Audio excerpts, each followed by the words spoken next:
Good morning, Suntree.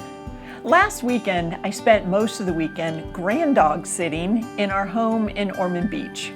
While there, I did a lot of walking with one of my dogs, Jackson, as a part of our new plan to more regularly attempt to wear him out. You see, the dog whisperer says that a well-exercised dog is a well-behaved dog.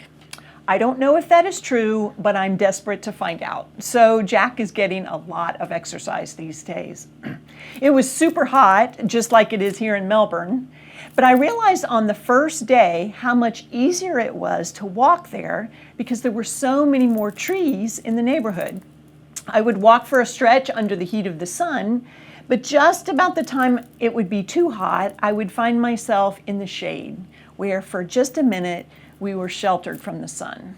We would enjoy the shade for just long enough to cool down, and then we were able to walk more. In the end, we walked a lot longer and farther than usual because of the respite the shade provided along the way. That image made me think of how we all need a little shade, little moments of respite in our lives. This weekend was that for me.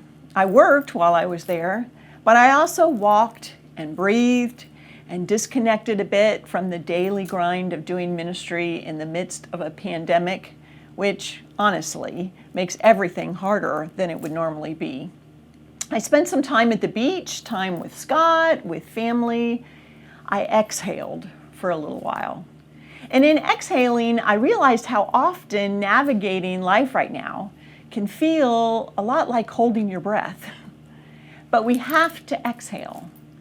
And it helps to have shade, moments of respite from whatever we're navigating and managing, whether it's online school for our kids, working from home, grief over loss, worry over the state of our nation or world, the isolation and loneliness brought on by COVID.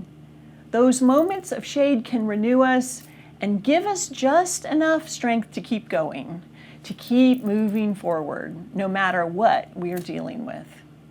Psalm 121 tells us that God longs to be our respite and our shade. The psalmist writes, "The Lord is your keeper. The Lord is your shade at your right hand. The sun shall not strike you by day, nor the moon by night."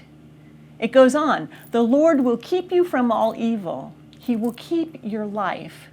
The Lord will keep your going out and your coming in from this time on and forevermore." So this week, how can you let God be your shade, your keeper, your respite? How can you create a space where you can exhale in God's presence, where you can find just enough shade so that you can rest, cool down, breathe, and then re-engage your life and your world? God longs to be your shade, to keep you from withering under the heat of whatever is pressing in on you. God longs to keep you in your going out and your coming in. So let God be that for you this week. Spend some time in Psalm 121. Revel, breathe, find respite in the shade of God's presence. Then go out, keep walking, and make it a great week.